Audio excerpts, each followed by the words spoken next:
I have the Super Takumar 135mm f3.5, so that's the final image as above on this page. If you look at the other thread on this forum's menu, for the 135mm f3.5 Takumar, you'll see the same lens being rated less than this one. That's because lots of people don't know which lens they have, so treat minor distinctions on this forum as variable in specific accuracy. It's surprising how many reviews fail to observe.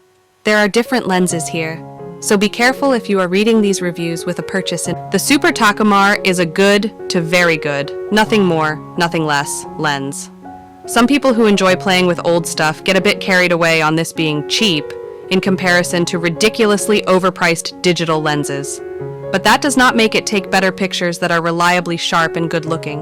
It just means this Takumar is old and limited in comparison to digital equipment. That's why it's cheaper, of course. Buy one and you'll be back using your digital equivalent within a month with this one in your drawer.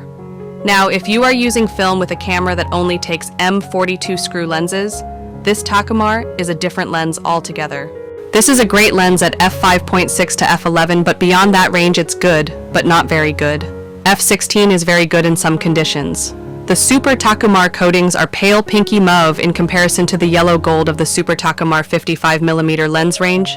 The Super coatings are very good, but you need to use a hood to ensure strong sunlight is kept off the front lens. Alternatively, SMC coatings are more protective, but you'll pay for that, and they will only make a difference in certain angles of strong light invasion, so it's a bit like throwing cash away for little benefit, unless you like shooting into the light. You see, there is not much glass in this lens, so you won't get much refraction anyway. The lens is very good for $60 and good for $80. Pay more than that and the seller saw you coming. Luckily, some sellers will not attempt to rip you off with high prices for the super multi-coating version of this lens, but some will. Be choosy.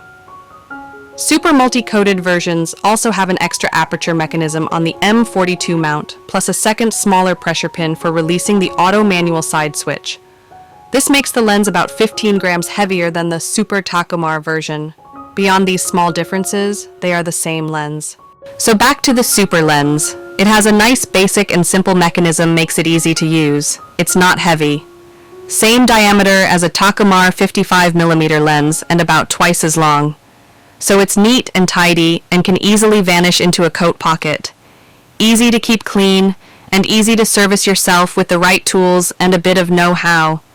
Mine seems to be a little unresponsive with the firing pin on the thread mount. It has to travel a long way to the aperture mechanism if you are using the lens on a proper M42 film camera, and it can drag or stick in cold weather, even when serviced. It's not a great design in that regard in comparison with modern lenses. The only regular awkward thing is the huge focus turning circle, but only a fusspot pedant would find that worth a reason not to buy this lens. Sharpness is variable, as you'd expect, so it's frustrating to see some reviews not mentioning variables across the f-stop range. At f5.6, the Super Takumar is good in the center and edge, but f8 and f11 are very good in the center, while still good at the edge. Beyond that range, the Super Takumar is quite soft and disappointing. At f22, the chromatic aberration is noticeable in high contrast images, but it's acceptable through the rest of the range to f3.5. Mine is the all-black version. It's a very cute lens and surprisingly small and light compared to later SMC Takumar 135s. With preset controls, it's a joy to use if you enjoy manual lenses. It's sharp enough for the vast majority of purposes: portraits, still life, street scenes, etc. A good deep hood is not essential, but helps to avoid flare and overly light images. The original hood is shown in the photo below. I haven't noticed the lens being particularly prone to CA or purple fringing. One notable reason to buy these pre-super multi-coated lenses is their color rendition. There's something special and different about images from early Takumar lenses up to and including early versions of the Super Takumar. None of the Takumar 135mm 3.5 seconds are expensive, and this version seems to suffer somewhat in IQ comparisons online to later SMC Takumar versions, not to mention the 135 2.5 seconds or KM series, which can make it even more cost-effective to buy. It's a 9 to me because it's so beautifully engineered and such great value.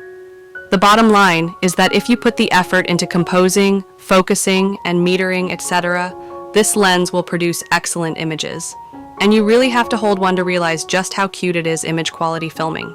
This is an all-black body second and newer version. This is a wonderful lens and a lot of fun to work with. Great build as you would expect from a Takumar, and the preset is nice to work with for setting the aperture. Would easily purchase one of these earlier Takumar lenses. Price, $70.